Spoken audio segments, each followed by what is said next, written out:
Hey, good Wednesday to you. I don't know whether to call this Wednesday afternoon or morning or whatever. It's kind of in the middle of all those. So good Wednesday to you. Gabe DeArmond here with PowerMizzou.com. We're going to bring in Mitchell Forde in just a minute, and we'll talk some Mizzou sports here on the 573 report.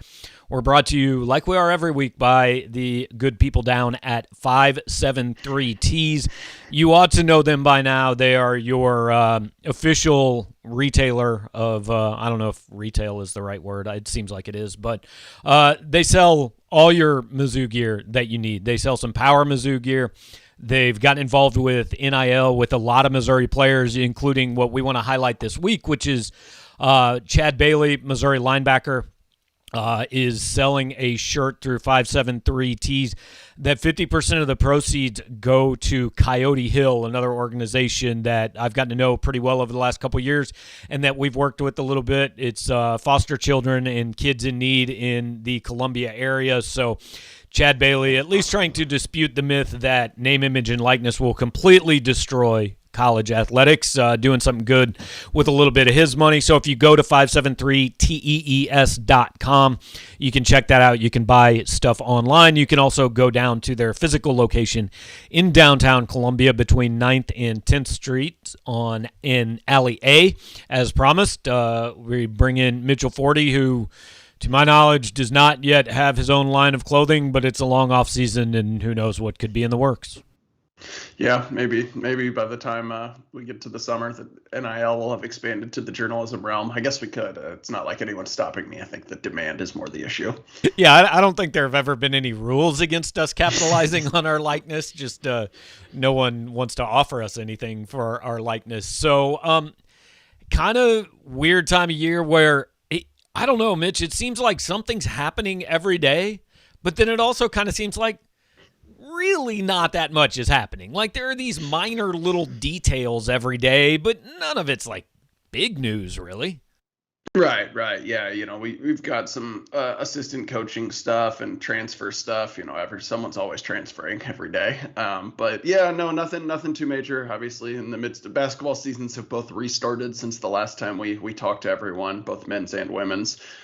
So I'm sure we'll talk a little bit about that, but yeah, I mean, it's definitely a little bit of a quiet time of the year as we head towards spring football. Yeah, we'll talk a little basketball, and we'll take your questions. If you've got any questions, comments, whatever, feel free to put them over in the comment queue.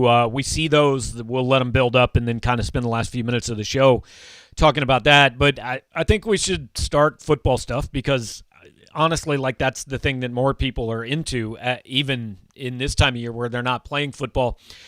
To me, the most, at least, interesting thing that happened was, and I'd heard about this as a possibility a couple months ago, but yesterday Missouri says, hey, we're not going to go play a road game at Middle Tennessee State. We've replaced that with a home game against Louisiana Tech. I don't know what the dollar figure is, how much they had to pay, but I do know that that road game just went away. Like, they're never going to play that road game at Middle Tennessee, which I think all of us look at and go, well, yeah, that's smart. I'm not sure why you were planning to play a road game at Middle Tennessee to begin with. Right. Yeah. I mean, I assume it cost them a little bit of money to completely buy it out versus what they will make from an additional home game. But one, it's not a thing a ton of SEC teams do. Like, yeah, you'll occasionally get a team out, playing a road game against a group of 5 opponent, and Mizzou has plenty of those left on the schedule. And two, like, the way it set up the schedule next year, it would have been tough. You would have had, I think it was like 3 home games before the month of November, opened on the road back to back. And like, you lose one of it sets up to where if you lose one of those games, by the time you're finally getting people in for Roe Field, you could already get to the point where everyone's like interest has kind of waned. So I think it's always good to get as many home games as you can early in the season when the weather's better and people are generally more invested. And I want to be clear, like, I'm not specifically criticizing anyone because scheduling's tough, man. It takes two schools. Teams are scheduling games 27 years out. We don't really even know who's going to be in the conference and what the conference schedule might look like. So it's not a criticism. You got to take games where you can get them. But for a school like Missouri, a program like Missouri, there's just no advantage at all. If you go win that game, you're supposed to win that game. To me, if you're playing a road game, make it another Power 5 team. And it's why I've always advocated, even like the at Boston College game, yeah, it's not a bad game, but there was more downside to that than upside. It's why I wish Missouri could get some series going against maybe some of these bigger names where, hey, if you lose, you're still going to get some credit for playing it, right? And it's good for your fans. Even like at Kansas State next year, that's another one where it's like Kansas State probably be favored in that game. And there's not shame in losing it. I just don't think there's a lot of reward for winning it. Now but that is better than obviously going and playing a road game at Middle Tennessee, right? I mean, if I could draw up the schedule, hey, it'd be Notre Dame and Nebraska and all this, and then coach would go 4-8 and get fired, and he'd tell me to quit scheduling like an idiot. So So I don't really know what the right answer is, but the right answer was clearly let's not play a road game in Murfreesboro, Tennessee. I was at least pleased to see that we were able to change the schedule, what is it, I guess 7, 8 months, 9 months in advance, and not have to, stay locked into these things that were set in stone probably about 17 years ago. Right. And I think, it is going to be interesting. Look, I think we're past the point where we talk about Texas and Oklahoma being in this league next year, right? Oh, yeah, okay. Definitely. Yeah, I mean, the league schedule is already out. Like I don't see any way they could pull it off in time. But I still think it could happen by 2023. And at that point, you're going to have to go to 9 league games, and a lot of these contracts are going to have to go away. So really, to me, looking at future schedules is almost pointless at this point in time. We'll get to a little transfer portal stuff, but the next place I wanted to go was the coaching staff, and this kind of goes along. Kyle is asking, what position coach do you think they'll fill out the staff with now? So for anybody that, I would be amazed if you've managed to find our YouTube show and invest time in watching it and you don't already know this, but Kevin Peoples from Indiana has been hired as a defensive line coach. Charlie Harbison has stepped away from being one of the 2 secondary coaches to take a, to my knowledge, yet unspecified role. Eric Link is going to coach special teams and tight ends. And there is still one vacancy on the staff, and that's what Kyle's asking about. I mean, I don't know. Mitch, to me, it's got to be an offensive coach, but I'm not sure what Eli Drinkwitz will do with it. Yeah, I'm not really either. I'm intrigued. I mean, like, what makes the most sense to me is like a quarterback's coach or possibly even an offensive coordinator. I know Eli Drinkwitz has been pretty gung-ho, since taking over about the fact that he was going to call his own offense, and he still could and have an offensive coordinator. Like, that's a possibility. But like the one position that doesn't have a coach designated to it right now is the quarterback. So, I know Eli Drinkwitz works with them, but that would make some sense to me. The only other thing I could see is maybe you get like a second receivers coach. You have one guy coach inside, one outside, because, slot receiver is a little bit different. But then again, last year, I remember them talking a lot about wanting every receiver to be able to play every position. So that would kind of defeat the purpose of that. And I could be wrong, but isn't technically Bush Hamden the quarterback and wide receivers coach right now?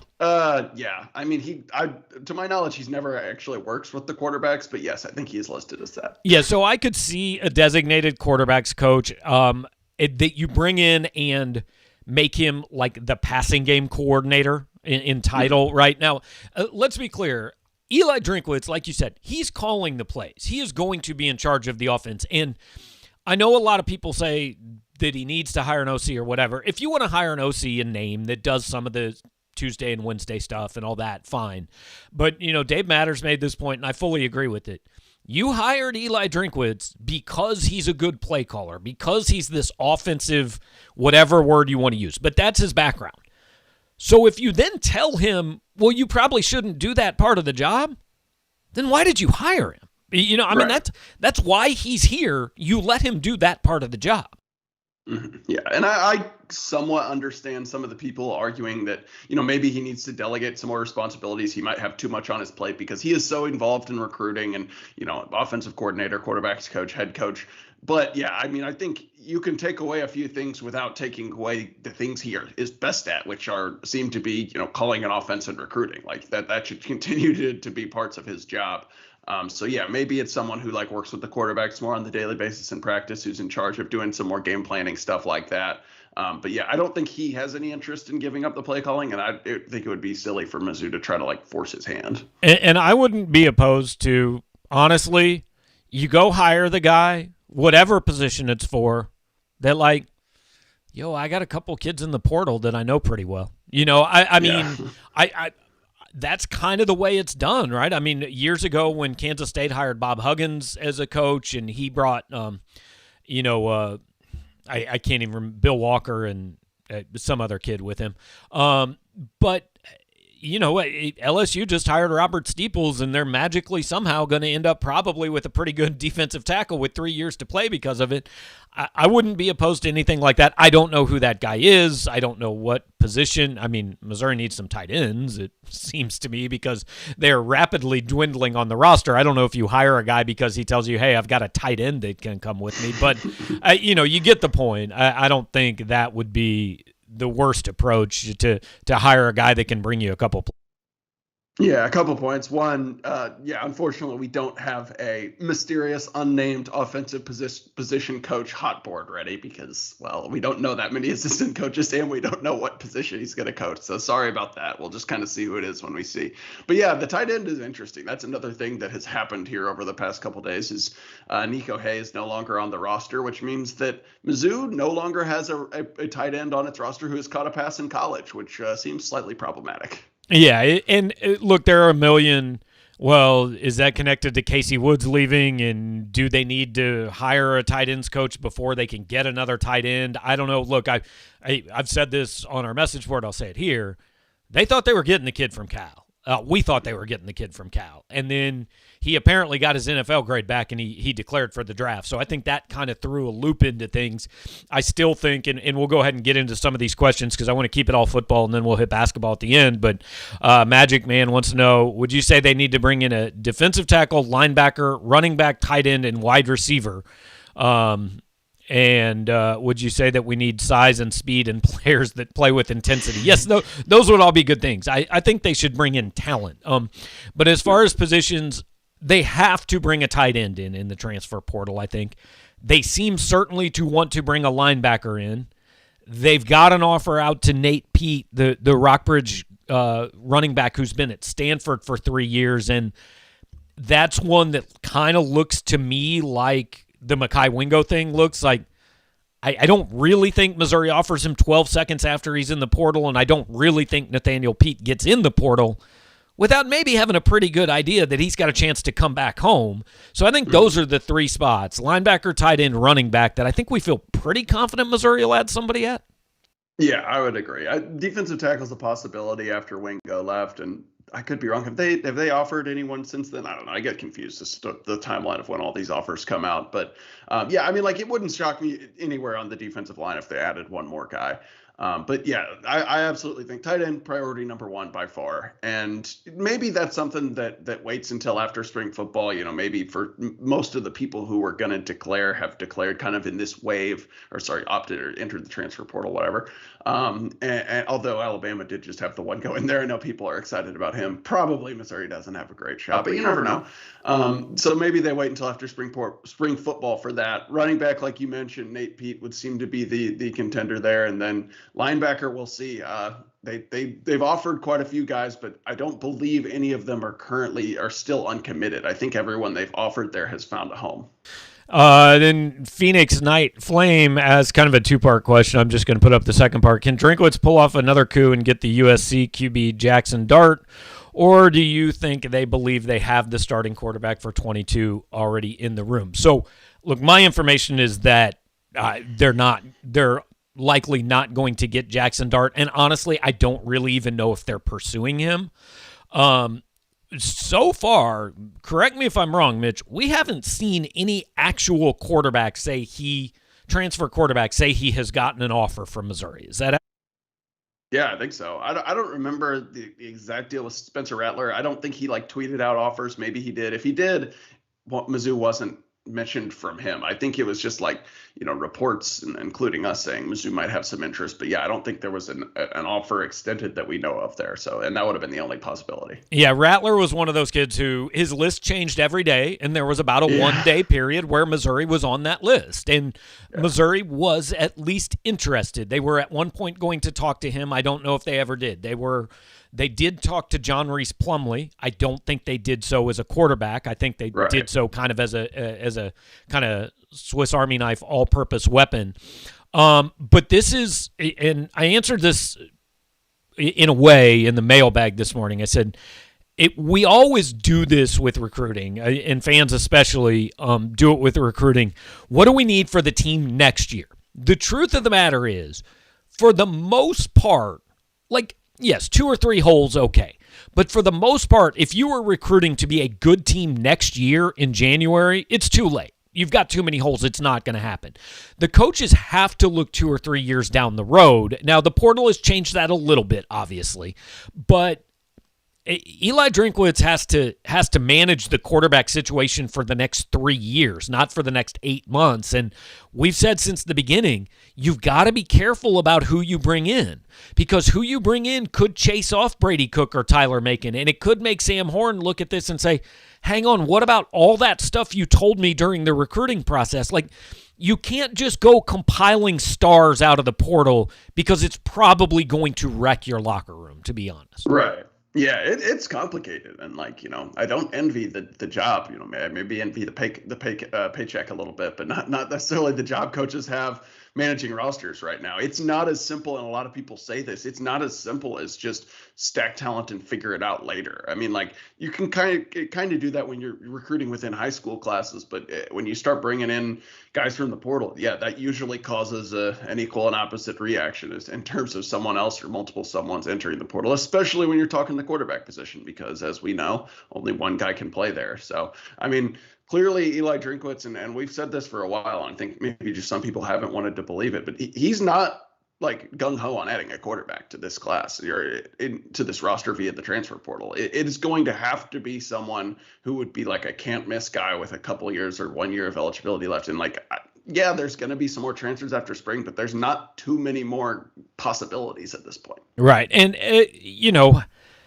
again, Sam Horn understands they are going to sign another quarterback in 2023, right? Every program does that. He knows that. But signing a transfer is different than signing a high school quarterback, because the transfer expects, I'm going somewhere where I'm going to play, and I'm going to play right away. No kid transfers and says, I want to go here where there's 3 other guys and maybe fight my way up the depth chart. No, that's not why they're transferring, right? Any transfer, especially at quarterback, is going to, on his list of things, say, where can I go and not be promised, but have a very good shot at winning the starting job? Well, once you do that, all the guys that are on your current roster then go, well, I guess they don't think I'm good enough to be the starter next year. So that tells me what I need to do. I need to go find a place I can be. And so you're playing the long game. And again, this is why Eli makes $4 million and nobody feels bad for him about it. But it is, like you said, a difficult situation to manage. Official visits start back up this weekend. Missouri's going to have a junior day this weekend, so recruiting will get going a little bit beyond who's in the transfer portal every single day. So at least we'll have different things to talk about a little bit.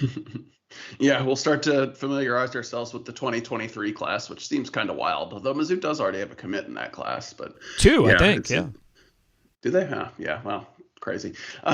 So that'll be part of the discussion this week. And if anyone can actually make it to Columbia, I know there's supposed to be some winter weather. Yeah, we are supposed to get snow on Friday night, I think. So that's awesome. I mean, it doesn't matter how late in the year it is. We've had basically no snow. I'm still pissed off that we're going to get snow. We could get the first snow in June, and I would be like, well, this is terrible. I mean, I would be especially mad if it happened in June. That shouldn't happen. But so speaking of weather, Missouri seems to have one basketball game every year where it's like, oh, hey, there might normally be 4,000 fans here, but now there's only 800 because nobody can actually get out of their house to make it to the game. And Saturday's game against Mississippi State, very well, not Mississippi State. Who do they play Saturday? I can't look that I don't know. I know they play Arkansas tonight. I don't know past then. Hold on, let me look. Yeah, they play a game on Saturday, and it's going to be A&M. Okay, Texas A&M, which by the way is actually maybe good. They've got a couple wins. They beat who they beat? Vanderbilt, Arkansas, or Georgia, Arkansas, and Ole Miss. I'm looking at their schedule now. 3-0 in SEC play. Yeah, 3-0 in SEC play. 14-2 overall. Legitimately, only probably 6 wins from the NCAA tournament. And hey, everybody knew Buzz Williams was a good coach when they hired him, but I think this is ahead of schedule there. Kind of on the flip side of that, then, is Arkansas, where Missouri plays tonight. And we'll get more into Missouri talk in a minute, but why does Arkansas suck, man? Like, can you tell me? That's a good question. From what I've gathered in my extensive pregame research, their defense has not been very good. They've in their losses, I forget, I wrote it in the story that I published this morning, but in their 5 losses, they're giving up an average of something like 83 points a game. They obviously lost Moses Moody and Justin Smith, their 2 leading scorers, and Moody in particular. That's a tough guy to replace. I mean, he was a guy who you could just give the ball to him and let him go score. Right now, Note is a good scorer. I feel like they have multiple guys who are used to running the point and having the ball in their hands and not necessarily, scoring off the ball. That's been an issue. And I was actually texting yesterday with Andrew Hutchinson from our Arkansas rival site and kind of talked to him a little bit and just said, like, yeah, why is Arkansas so bad? And he pointed out to me that when things go bad for them, it goes really bad. And I don't have the exact stat in front of me, but it was something like in like the middle 21 minutes or something like that against A&M, they got outscored like 50-19 or something like that. So it's like they had, a nice stretch to start the game, came back at the end, but in several of their SEC losses, they've given up just huge runs where things have snowballed. So I will say, I believe both of the past 2 years, Arkansas has had like a 5 or 6 game losing streak and ended up being, at least decent. Last year, they were much better than decent. And they're probably, the fact that they've lost 3 in a row might actually hurt Mizzou in this one, because I think they'll be pretty desperate to get a win. But clearly they are much more flawed than we thought coming into the season when they were ranked like number 10 or something like that. Yeah, they were like 10-1, 10-2, and I watched them a little bit in that tournament in Kansas City, and they looked like a good team. I'm surprised they've fallen on the last couple weeks, but yeah, I mean, they're 0-3. Like, they can't lose this one. They already lost at home to Vandy. If they lose at home to Vandy in Missouri, then it's kind of like, you've got to go on a real run to get back to the NCAA tournament, and certainly that was the expectation in Fayetteville. Missouri, I think Arkansas's a 13-point favorite, I think I saw, which I don't know that if that should surprise me or not with Arkansas coming off the stretch it is and Missouri coming off the game that it is, but clearly that's a sign that Vegas kind of thinks, Saturday, like, good day, Mizzou, but we don't expect you to be able to repeat that. Yeah, and which is probably fair. I mean, I thought it was definitely the best game they've played this season. So usually you don't do that every game, or else your team would be a lot better. But yeah, I mean, like, a few things. Like, I think it's a winnable game for Mizzou if things fall into place the right way. Like, Arkansas Arkansas is a worse team than Alabama. I'll say that. But one, I think they're going to be pretty desperate. Two, Bud Walton has not been a particularly kind place to Missouri. They did win there last year, but I think before that, it had been a long time. Their record there is not good. And then also, I just think that, when you do ultimately look at it, it's not a great matchup for Missouri. Arkansas, while their defense hasn't been great lately, it's mostly been getting beat from 3. Their 2-point defense on the season is still really good. They turn people over. They get up and down. They like to play in transition, which has been an issue at times for Mizzou defending that this season, although they did a better job against Alabama. So there are several things in the matchup that you just look at and say that could be a problem. Well, clearly then Missouri's mantra doesn't change. Just keep shooting. They'll fall eventually. They did on Saturday. But I want to talk a little bit then about Kobe Brown, who was the SEC Player of the Week. 13 rebounds, I think, was the final number against Alabama. Because I think there's one specific thing on both ends of the floor with him. But, like, did you think he could be this good? I knew he'd be this team's leading scorer, but he's been much better than I thought. Yeah, no. I wondered if there would be just some issues with going from a guy who was basically the 4th option to just suddenly the number 1 guy. And no, I didn't think he could be near this good. Absolutely not. He's been, really impressive. Shown the ability to score when his team needs it. He can score from anywhere. I mean, his 3-point shot's a little streaky, but when he's knocking that down, he can score around the basket. He can score in the mid-range. He's improved a ton as a rebounder since he first got to Mizzou. I remember multiple times his freshman year, it's just watching him whiff on blockouts and being like, man, you're 6'8" or whatever. You need to be able to rebound better than that. He's a great rebounder. So yeah, he's been unbelievable. Basically, the formula for Missouri is if it's going to beat a high major team, Kobe Brown is going to carry it. They're in their 3 wins against SMU, Utah, and Alabama. He's averaging 27 points. So, yeah, I mean, can he do that every night? No, but still very impressed with what we've seen from him.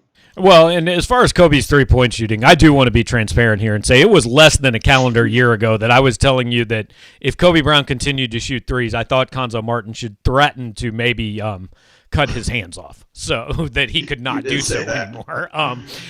So he's improved there. It's still not where you want to see him shooting the ball from.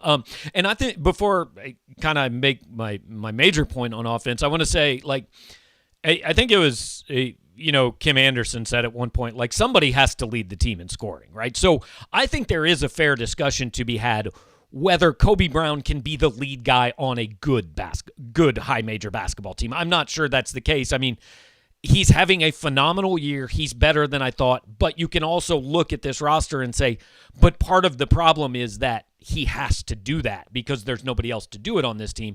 But I wrote this, I think it was in my 10 thoughts on Monday. I looked at some of the numbers. Kobe's averaging 1.5 points per shot attempt. There's only one guy who's taken more than like 40 shots who's at over 1.05, and that's Ronnie DeGray at 1.3. I mean, Kobe's averaging 10.2 shots a game. I think he should average like 16. Like he should be way more selfish and take way more shots even than he's taking now. Yeah, probably true. And that's something that Konzo Martin has talked about. And also, part of those numbers too is he has had quite a few games where he's not on the floor due to foul trouble, which obviously that is the number one thing that Mizzou can't have happen tonight and every game really.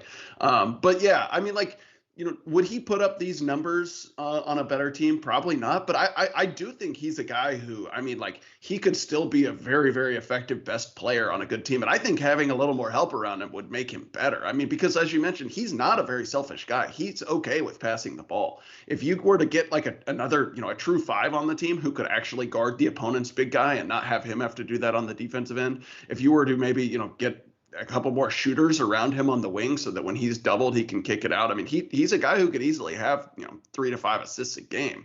So yeah, his scoring numbers might not be where they are right now. And, if the rest of the team were better, but he's definitely a guy who you could build a team around.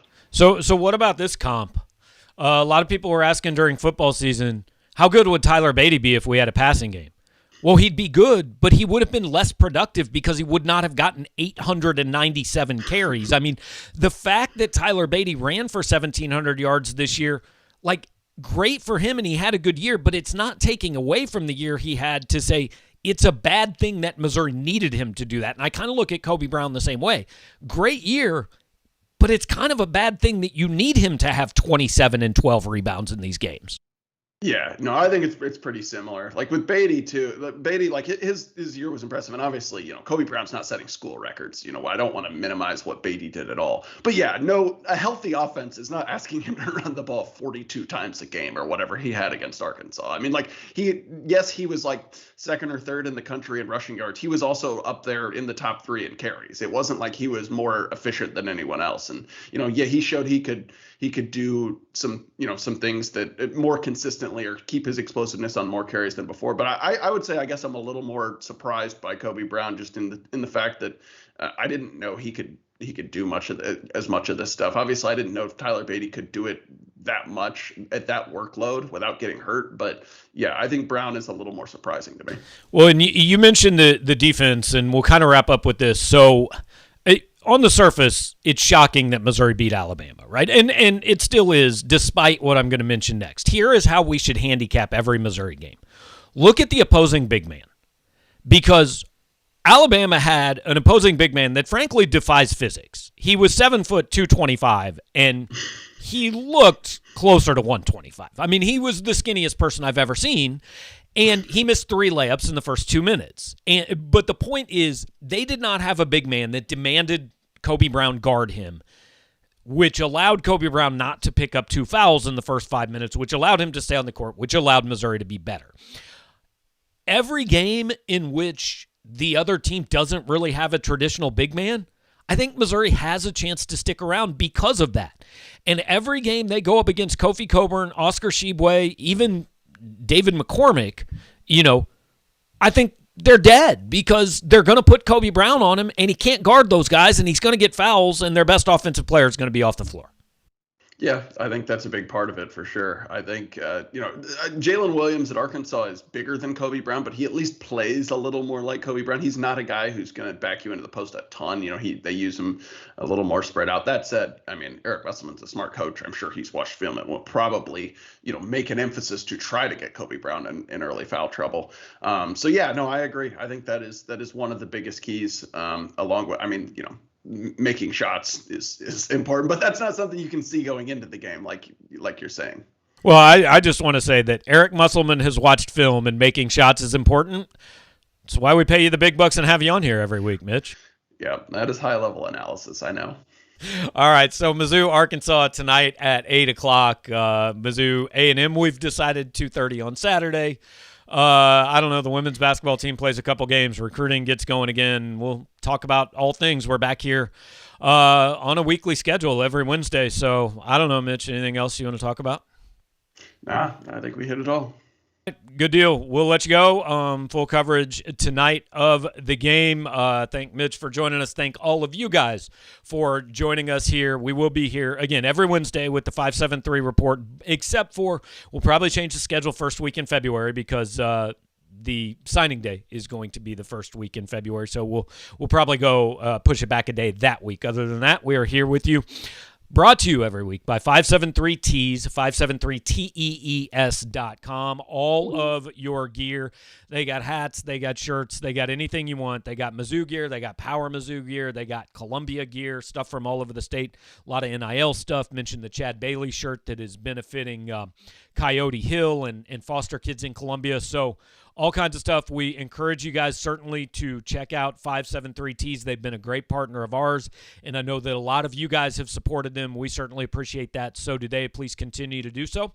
We'll have full coverage of basketball tonight, and we will talk to you here next week. Thanks for hanging out.